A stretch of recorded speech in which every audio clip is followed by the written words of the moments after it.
Мертвые любят тишину. Самые сложные похороны всегда – это похороны детей.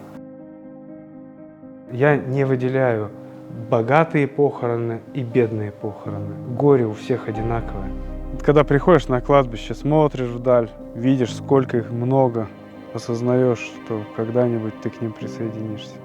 Меня зовут Константин Кутаков, я смотритель кладбища.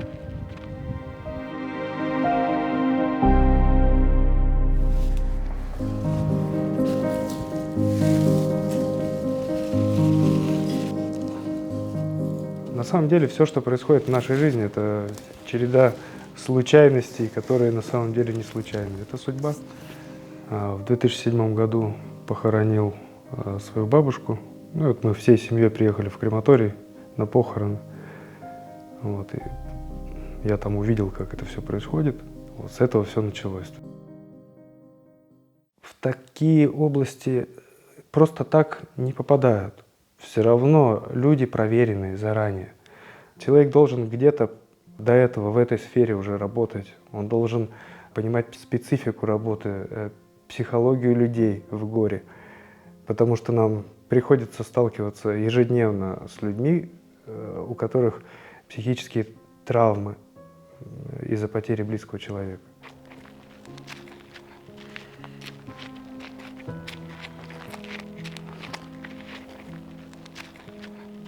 Мертвые любят тишину. На кладбище нужно вести себя тихо, спокойно, без криков, без истерик. Иногда бывает, люди приходят, начинают ругаться, спорить. Подходишь, потихонечку объясняешь, что здесь так не принято. Как говорится, мы мешаем им отдыхать. Если вдруг слышишь, где-то музыка прям играет, подойдешь, что за такое, объясняет.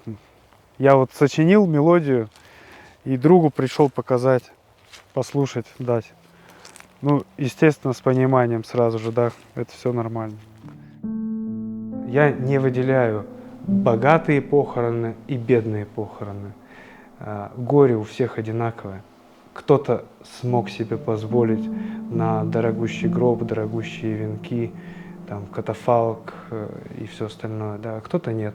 У кого-то очень все скромно, но горе у всех одинаковое. Иногда памятник отражает характер человека, каким он был при жизни. Иногда бывают памятники и огромные, и с перекосом, там, такие как Мерседес и какие-то огромные чуть ли не здания. Это пережитки 90-х, сейчас такое уже запрещено. Сейчас разрешены максимум, чтобы они входили в габариты земельного участка, который разрешен для захоронения по высоте, там не более 2,5 метров. Сектанты и какие-то такие люди просто так не ходят. Они обычно появляются ночью, когда,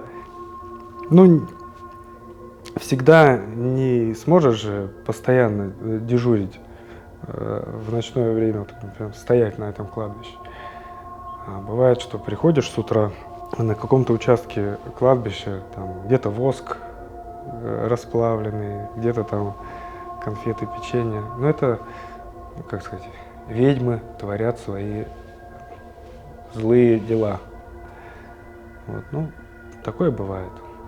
Очень бывает страшно, когда на каком-нибудь кресте видишь перевернутую фотографию приклеенную. То есть черную магию люди иногда творят. Это плохо, и с этим ничего не поделаешь. Есть такие люди. Мне доводилось проводить ночь на кладбище. Для меня лично это не страшно, хотя бывает, кто-то и рассказывает, да, из коллег, что по первости было такое же страшное иногда. Слышно с разных сторон, то есть бывают какие-то звуки, какие-то шорохи. Это и я слышу. Но я-то понимаю, здесь ветер, там птичка пролетела, там кошечка пробежала. То есть у кого воображение сильно играет, тот начинает что-нибудь выдумывать. На самом деле нужно находить общий язык просто с усопшими, которые на этом кладбище живут. Поэтому, если тебе нечего скрывать и нечего бояться, то тебя никто не тронет. Я так считаю. Разговариваем ли мы с усопшими?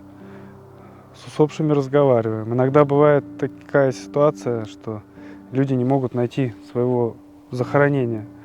Вроде бы, говорят, мы регулярно ходим, навещаем, а в этот раз идем, и вот вообще нет, ни там, ни сям. Идут к администрации кладбища. Найдите, пожалуйста, вот где мы захоронили. Идешь с ними, ходишь, тоже найти не можешь. Говорит, как зовут? Иван Иванович. Иван Иванович, покажись.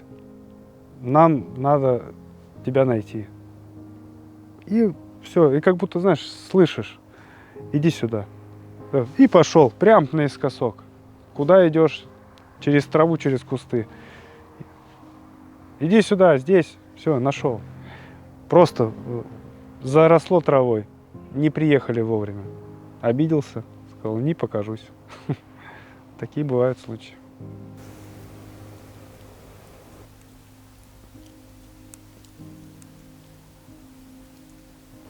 Но они слышат, видят. И что сейчас мы думаем с вами, они тоже это слышат. Поэтому на кладбище, это святая земля, здесь нельзя думать о плохом, думать о чем-то злом, о пошлом. Сейчас почему-то уходит та культура, когда родители приводят своих детей на кладбище, навещают совместно. Взрослых видишь регулярно, а с детьми очень редко.